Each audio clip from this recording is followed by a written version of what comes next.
चलिए रिस्क की बात करते हैं।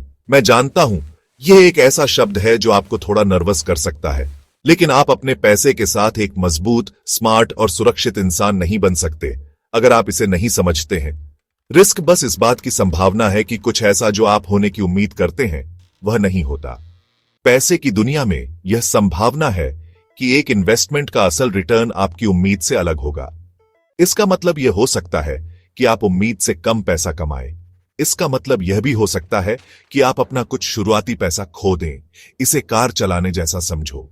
हमेशा यह रिस्क रहता है कि आपकी गाड़ी का टायर पंचर हो सकता है। इसका मतलब यह नहीं कि आप गाड़ी चलाना बंद कर दें। इसका मतलब यह है कि आप एक पंचर टायर की संभावना को संभालना सीखें। रिस्क को समझना आपके फाइनेंशियल फ्यूचर को कंट्रोल करने की दिशा में पहला कदम है। बहुत से लोग इन्वेस्ट करने से डरते हैं क्योंकि वे रिस्क से डरते हैं, लेकिन मैं आपको बता दूं, कुछ भी न करने में भी रिस्क है। अगर आप बस अपने पैसे को सेविंग अकाउंट में रखते हैं तो इन्फ्लेशन धीरे धीरे उसकी वैल्यू को कम कर देगा। वह भी एक रिस्क है। लक्ष्य रिस्क को पूरी तरह से खत्म करना नहीं है, क्योंकि यह नामुमकिन है। लक्ष्य उन रिस्क को समझना है जो आप ले रहे हैं, तय करना है कि क्या वे आपके लिए सही हैं और उन्हें समझदारी से मैनेज करना है।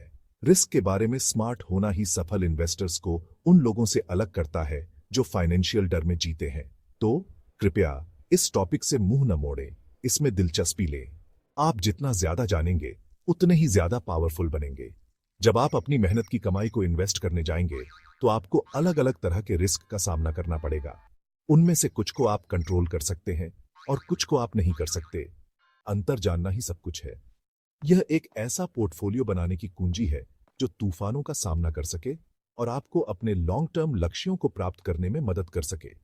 चाहे वह एक सुरक्षित रिटायरमेंट हो, अपना घर हो या फाइनेंशियल फ्रीडम हो। यह जानकारी आपको सही सवाल पूछने और डर के बजाय मजबूती से फैसले लेने की पावर देती है। हम इसे एक एक करके स्टेप बाय स्टेप समझेंगे। मैं चाहता हूं कि आप रिस्क को बेड के नीचे का राक्षस न समझें, बल्कि नियमों का एक सेट समझें जिसे आप खेलना सीख सकते हैं। जब आप गेम को समझते हैं तो आपके जीतने की संभावना बहुत ज्यादा होती है। हम रिस्क के दो मुख्य प्रकारों को देखेंगे। बड़े बड़े रिस्क जो सभी को प्रभावित करते हैं, और छोटे, ज्यादा स्पेसिफिक रिस्क जिन पर आपका ज्यादा कंट्रोल होता है। इसके अंत तक आप एक इन्वेस्टमेंट को देखकर कह पाएंगे, मैं रिस्क को देखता हूं, मैं रिस्क को समझता हूं और मैं जानता हूं कि रिस्क को कैसे हैंडल करना है। मेरे दोस्तों, यही फाइनेंशियल पावर है। अब हम रिस्क के पहले बड़े प्रकार की बात करते हैं। इसे सिस्टमैटिक रिस्क कहते हैं। मैं जानता हूं यह मुश्किल लगता है, लेकिन यह नहीं है। इसे एक बड़े मौसम के तूफान जैसा समझो जो पूरे देश को प्रभावित करता है। जब बारिश होती है तो यह सब पर बरसती है। बड़े घरों पर, छोटे अपार्टमेंट पर, बिजनेस पर, स्कूलों पर। आप सिर्फ इसलिए अपने घर पर बारिश गिरने से नहीं रोक सकते क्योंकि आपके पास एक शानदार छत है। सिस्टमैटिक रिस्क उस तूफान जैसा है। यह एक ऐसा रिस्क है जो पूरे मार्केट या पूरी अर्थव्यवस्था को प्रभावित करता है। आप इसे सिर्फ अलग अलग स्टॉक चुनकर खत्म नहीं कर सकते। यह सबको प्रभावित करता है। इस प्रकार के रिस्क को दूसरे नामों से भी जाना जाता है, जैसे मार्केट रिस्क या अनडिवर्सिफाइबल रिस्क। क्यों? क्योंकि यह बड़े अर्थव्यवस्था व्यापी घटनाओं से आता है। उन चीजों के बारे में सोचो जैसे एक बड़ी मंदी, सेंट्रल बैंक द्वारा इंटरेस्ट रेट में अचानक बदलाव, एक युद्ध या यहां तक कि एक ग्लोबल महामारी। ये घटनाएं सिर्फ एक कंपनी या एक इंडस्ट्री को नुकसान नहीं पहुंचाती, वे एक ऐसा असर पैदा करती हैं जो लगभग हर इन्वेस्टमेंट को छूता है। जब इन्वेस्टर्स पूरी अर्थव्यवस्था के बारे में डर जाते हैं तो वे सब कुछ बेच देते हैं और पूरा स्टॉक मार्केट नीचे जा सकता है। आप इस रिस्क को डाइवर्सिफाई नहीं कर सकते। तो यह आपके लिए क्यों मायने रखता है?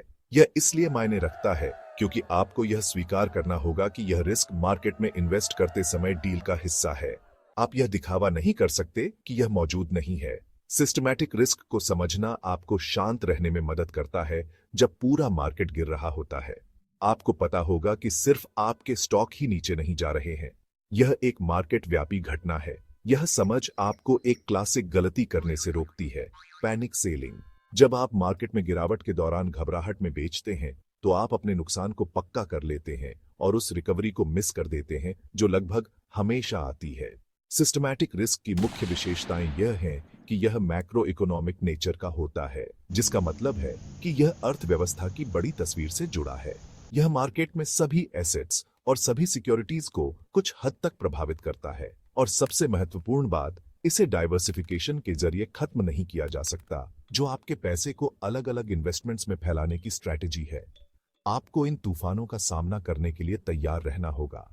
कुंजी एक लॉन्ग टर्म प्लान और भावनात्मक मजबूती रखना है, ताकि आप उस पर टिके रह सकें, यह जानते हुए कि ये मार्केट व्यापी घटनाएं इन्वेस्टिंग के सफर का एक सामान्य, हालांकि अप्रिय हिस्सा है। चलिए रिस्क के दूसरे प्रकार पर चलते हैं, जिसे अनसिस्टमैटिक रिस्क कहते हैं। यह अलग है, और यहीं पर आपके पास असली पावर है। अगर सिस्टमैटिक रिस्क एक बड़ा तूफान है जो सबको प्रभावित करता है, तो अनसिस्टमैटिक रिस्क को एक खास सड़क पर एक गड्ढे जैसा समझो। शहर की हर कार उस पर नहीं टकराएगी, सिर्फ उस खास सड़क पर चलने वाली कारें ही खतरे में हैं। इसी तरह अनसिस्टमैटिक रिस्क एक ऐसा खतरा है जो सिर्फ एक खास कंपनी, एक खास इंडस्ट्री या एक खास सेक्टर को प्रभावित करता है। यह पूरी इकोनॉमी के बारे में नहीं है, यह इसके एक हिस्से के बारे में है। इस रिस्क के दूसरे नाम भी हैं, जैसे स्पेसिफिक रिस्क, डाइवर्सिफाइबल रिस्क या रेसिडुअल रिस्क। वहां मुख्य शब्द डाइवर्सिफाइबल है। यह आपका क्लू है कि यह एक ऐसा रिस्क है जिसके बारे में आप कुछ कर सकते हैं। अनसिस्टमैटिक रिस्क के उदाहरण हमारे आसपास ही हैं। एक कंपनी का सीईओ एक ऐसा भयानक फैसला ले सकता है जिससे बिजनेस को नुकसान हो। एक नई टेक्नोलॉजी एक कंपनी के मुख्य प्रोडक्ट को पुराना बना सकती है। एक फैक्ट्री में एक बड़ा हादसा हो सकता है, या कर्मचारी हड़ताल पर जा सकते हैं।